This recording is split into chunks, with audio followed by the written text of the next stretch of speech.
Olá, bem-vindos a 1000 anos de História. Nós estamos estudando neste semestre esse livrinho, vai ser a nossa leitura também do segundo semestre. O livro é escrito por Roger Olson, se chama História da Teologia Cristã, 2000 anos de tradição e reformas. Como o curso é dividido em 2 semestres, então leva o título de 1000 anos de História e depois iremos ver outros 1000 anos. Estamos analisando hoje, então, o capítulo 5 deste livro. Lembre-se que nós terminamos, então, o segundo século na aula passada, e esse vídeo daqui é um vídeo exploratório, um vídeo de ajuda, ele é público, e ele é bem curtinho, bem resumido. Então, não pretenda que apenas com estes 20 minutinhos alguma coisa muito profunda possa ser dita, mas pretendemos pelo menos dar as pinceladas principais. O título que ele coloca nesse capítulo 5 é Pensadores norte-africanos examinam a filosofia. A filosofia tinha sido utilizada, então, de forma diferente no século anterior, para responder a diferentes situações, e nos vamos encontrar então com duas personagens extremamente importantes para a nossa história, então agora já adentrando-nos no terceiro século.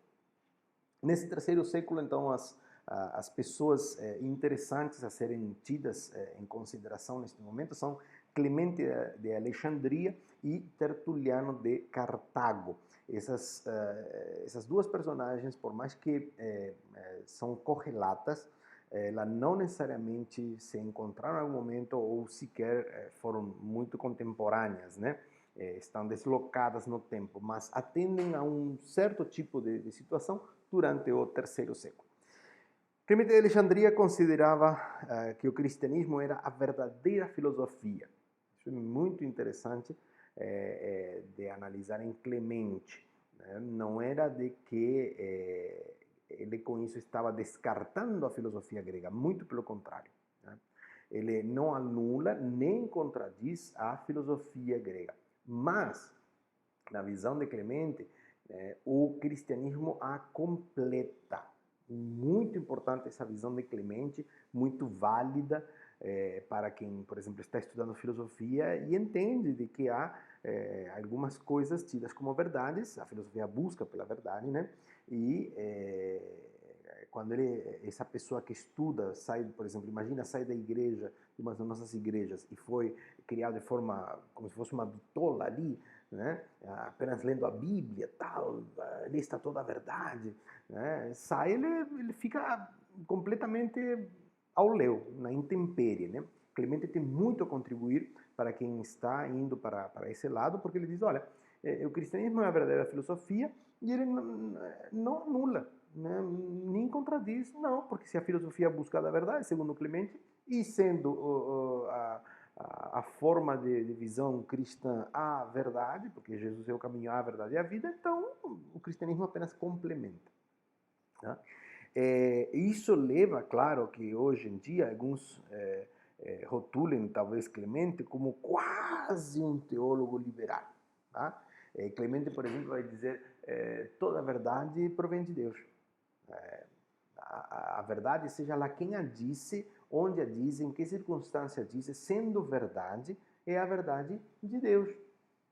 Eu acho isso de um valor inestimável, porque, principalmente nos tempos que vivemos de relativismo, nós temos que justamente prezar pela busca da verdade. Não interessa quem disse a verdade. Se a verdade é uma verdade de Deus, segundo Clemente. Muito bacana, muito bacana.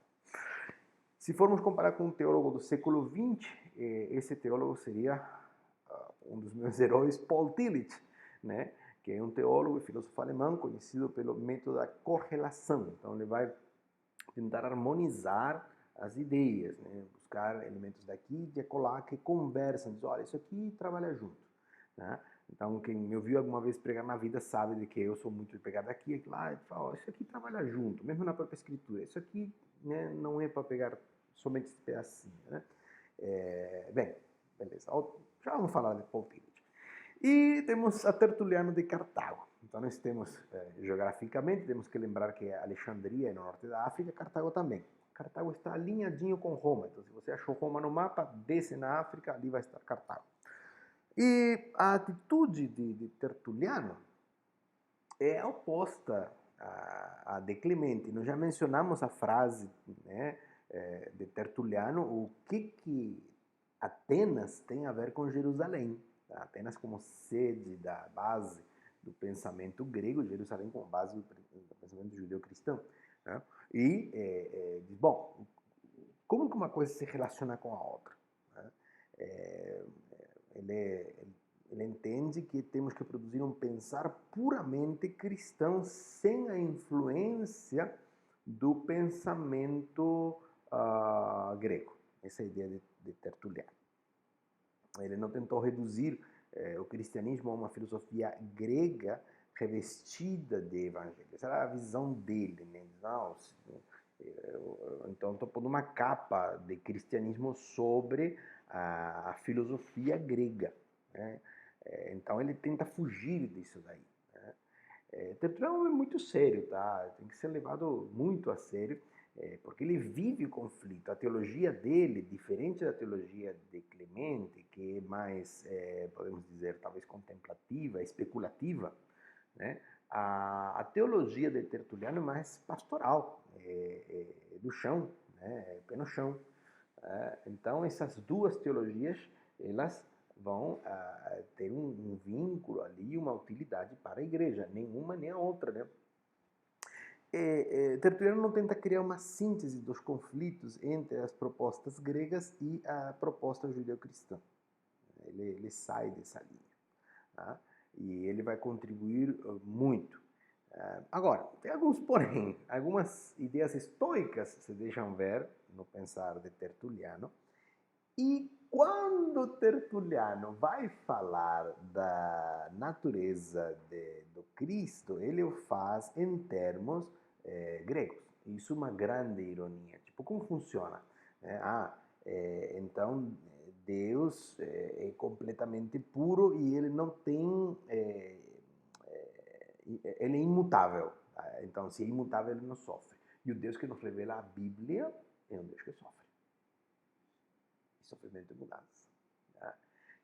Então, isso em Tertuliano às vezes não fecha bem. Mas antes de criticar Tertuliano, temos que lembrar, novamente, ele é um homem que está de a pé. Tá? Ele está lidando com os problemas regulares. Então, teologia pastoral é isso mesmo.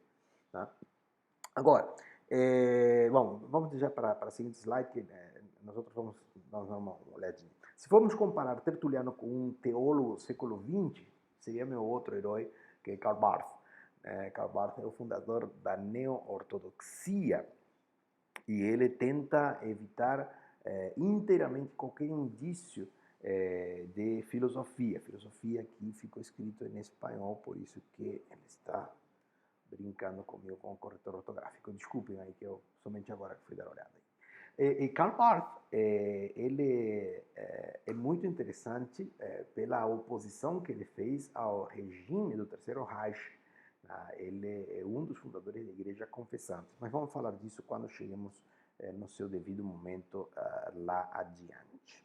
Muito bom. Então vamos fazer uma síntese. Como seria uma síntese desse capítulo? Estamos no início do terceiro século.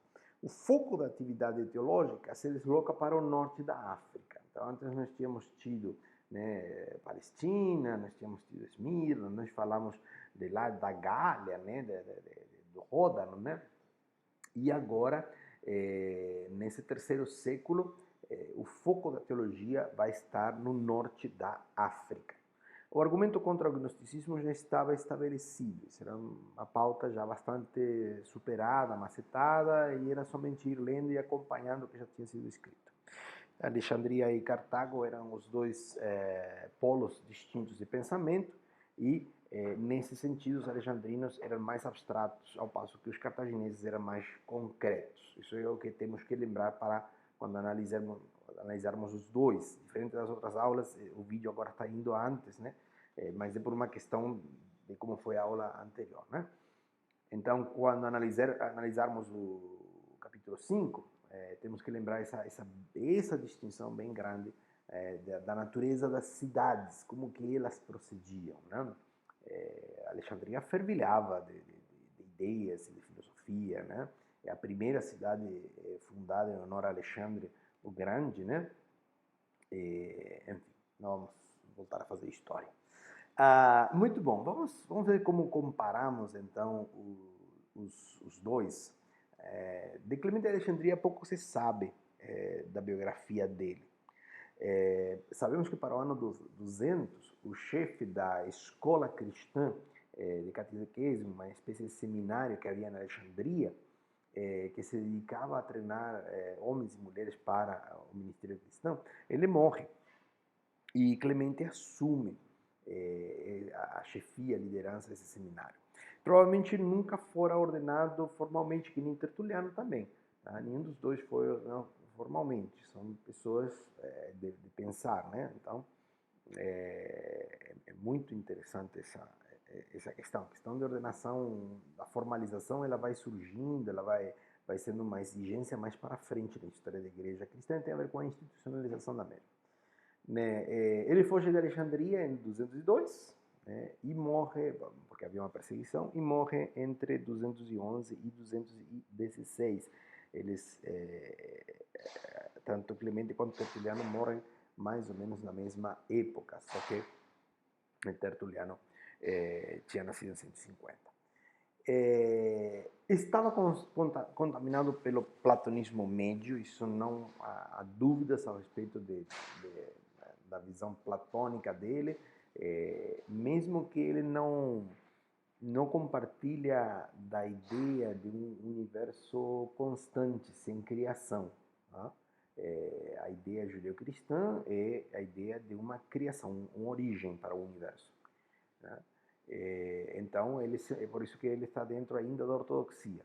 Tá? Mas ele compartilhava muitas ideias do platonismo e ele, quase com certeza, contribuiu para a formação do que é chamado depois de neoplatonismo, que nos afeta tremendamente até hoje. Tá? Pergunta para qualquer pessoa se a alma é eterna, ou ele vai dizer que sim. Depois coloca na disjuntiva, mas é eterna ou semi-eterna? Né? E a pessoa não vai saber a distinção, como assim, né? A alma, na realidade, é semi-eterna, né? Porque ele tem um início que se vai propagar pela eternidade. Né? E essa é a razão pela qual nós somos tão apegados com a ideia de concepção, né, da vida. Não? A vida começou. E também entendemos que não se trata apenas da alma, né? Na ideia judeu-cristã é um misto entre alma, corpo, espírito. As divisões são somente feitas aos efeitos do estudo, né? Mas tudo bem. E ele foi fortemente influenciado por Justino Mártir. Essa questão ali é claramente vista. Nós já tratamos de Justino Mártir. Tá? Não vamos aqui fazer menção de novo. Volta atrás e vê essas questões que já vimos. Segundo ele, se existe qualquer verdade, já falamos isso, na filosofia grega, é porque a tomaram emprestada de outros povos ou a receberam diretamente pela inspiração de Deus e do seu verbo, logos. Tá? Toda a verdade é a verdade de Deus, mas diz, olha, a verdade que os filósofos gregos conseguem trazer à tona é verdade, existe e tudo mais, contanto eles, na realidade, a pegaram emprestada, roubaram, né, de outros povos, entre eles os judeus. E essa frasezinha dele, toda verdade é a verdade de Deus, venha de onde vier. Se venha de onde vier é meu, tá? Vamos pensar que é de Clemente. Muito bom. Tertuliano. Ele nasce por volta de 150 em Cartago, visitou Roma com frequência, ao ponto que alguns dizem que ele chegou a morar lá, mas disso não temos um registro. Era advogado de profissão, nunca foi ordenado, abandonou a igreja católica, no sentido de igreja universal, lembre-se que nós estamos usando católico nesse sentido, por volta de 207, porque ele estava frustrado com a decadência moral e espiritual da igreja. Ele se junta ao montanismo, né? Isso é uma tradição que está aí e que explica por que ele não foi canonizado. Ele vai se juntar no montanismo. Lembra de Montano? Já falamos, dá uma olhada depois, para rememorar do que se trata, a nova profecia, blá blá blá, tudo aquilo lá. Ele se junta no final da vida. E isso, a esse período se chama o lapso de Tertuliano. Mas as obras dele, que são 300, né, é muita coisa, contra 5 de Clemente, né, elas foram muito bem preservadas. Então, Tertuliano tem muita influência sobre a igreja, principalmente a igreja latina, né, mas não foi canonizado nunca, não é tido como santo, por causa desse lapso dele. Embora não rejeitasse a ideia de Clemente sobre a verdade universal, pouco achou de útil ao cristianismo fora da revelação divina. Tá? É um pouco aquilo de a verdade está apenas na palavra de Deus que foi revelada a nós. Tá? Tertuliano é um pouco isso. Ele não rejeita a ideia formalmente. Ele diz, mas não tem nada, tudo bem enquanto ideia, é bacana, né? Mas na prática não encontro nada útil. Tá? Essa é mais ou menos a questão. Sendo muito simplista, tá? Pelo amor de Deus, né? Só para simplificar mesmo, correndo. Ele escreve contra Marcião. Nós vamos falar de Marcião ainda, que é um mestre cristão anti-hebraico. Para Marcião, nós temos que nos desvencilhar de tudo quanto é de hebraico, de judeu, né? No pensar e no agir cristão. Marcião, ele tenta fazer um cânone, a primeira tentativa, não é a primeira, perdão, mas a grande tentativa é de Marcião. Há outras listas feitas antes, mas a de Marcião é uma das primeiras que tem ânsia de ser oficial. Né?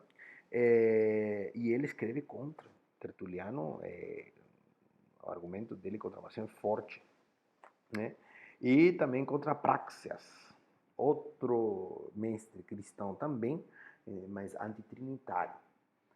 Então, quando nós olhamos essas duas pessoas, olhamos a Clemente e a Tertuliano, nós vemos pessoas que olham para lugares distintos. Essa que é a questão. Eles estão olhando para situações diferentes. O público para o qual ele escreve são diferentes, por mais que são cristãos, mas é diferente. Essa é a grande coisa. Muito bom, legal desses dois. Nenhum deles deu muita atenção à salvação, no sentido de escrever, de gastar tempo com ela, não. Eles não estavam nessa pegada. Para Clemente, tratava-se de tornar a salvação, né? Era de se tornar um verdadeiro gnóstico. Essa questão de verdadeiro gnóstico quer dizer, na ideia dele, uma pessoa humana, madura, divinizada, na qual a imagem de Deus é restaurada. Então, não é gnóstico no sentido dos gnósticos que tínhamos estudado. Para Clemente, o verdadeiro gnóstico é outra coisa. É quem conhece Deus, quem anda com Deus. Tá? Mas cuidado para como se usa, porque ele estava justamente apelando para dizer, o gnosticismo não é de verdade. Existe um verdadeiro gnosticismo, que é justamente conhecer Deus, e restaurar a imagem dele, viver uma vida moral, de obediência e tal. Já para Tertuliano, a salvação girava em torno do batismo e de uma vida rigorosa de obediência a Deus. Volta a mensagem moralista do outro século, ela se mantém ali, né, aparecendo uma e outra vez, né, de como solucionar a vida prática. E eles caem nesse erro de achar que é uma vida de ordem moralista. Né?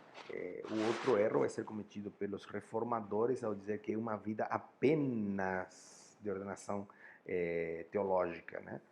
De ortodoxia, de crer de forma correta. Né? Então, temos que ir sempre olhando essas duas coisas. Né? O legado de Tertuliano é melhor visto nos efeitos sobre Cipriano, que ainda vamos ver, e também nos concílios, que ainda vamos ver, por causa justamente da sua soteriologia. A soteriologia, a parte da teologia que estuda a salvação, vai aparecer várias vezes justamente seguindo Tertuliano. E o legado de Clemente vai ser visto melhor quando falaremos sobre Orígenes. Né? Orígenes vai nos dar a primeira versão ordenada, vamos dizer, da Bíblia, no sentido de nos dar uma versão unificada, tá bom? Mas depois vamos falar de Orígenes, né? E falando de Orígenes, não vamos ter que falar de Lutero. E também vemos a influência de Clemente sobre a parte oriental da igreja. Eles estão atravessados, exatamente, eles estão cruzados. Isso, Clemente vai para... É isso mesmo, sobre a parte oriental da igreja. O texto que me chama a atenção, um texto que me faz lembrar dessas coisas, sobre a vida rigorosa, sobre a questão da conduta, né? Paulo, falando dos Romanos, diz: porque para com Deus não há acepção de pessoas, porque todos os que sem lei pecaram, sem lei também perecerão, e todos os que sob a lei pecaram, pela lei serão julgados, porque os que ouvem a lei não são justos diante de Deus, mas os que praticam a lei hão de ser justificados. Depois nós falamos de Paulo em algum momento, de novo, temos um curso de Romanos vindo aí que vamos falar essas coisas. E para finalizar, a ideia de Olsen, ele vai falar sobre a soteriologia tertuliana, e ele vai falar que é uma ironia o que ele fez. Acaba no final dos seus dias justamente aceitando algumas ideias gregas, né, sobre a essência divina. E Olsen, então, vai fazer uma reflexão que eu achei bacana para termos presente. Se Deus não sofreu de alguma maneira em Jesus Cristo, a própria encarnação seria uma mera ilusão ou charada. Esse que é o grande lance. Muito bom, meus queridos. O nosso curso vai às quintas-feiras, começa às 8 da noite e tentamos terminar às 9h30. Às vezes terminamos um pouquinho mais, mas não muito mais. 9h35 já estamos interrompendo. Tá? Este vídeo é público, não é o conteúdo completo, mas se quiser junte-se a nós. Tá bom? Obrigado, grande abraço.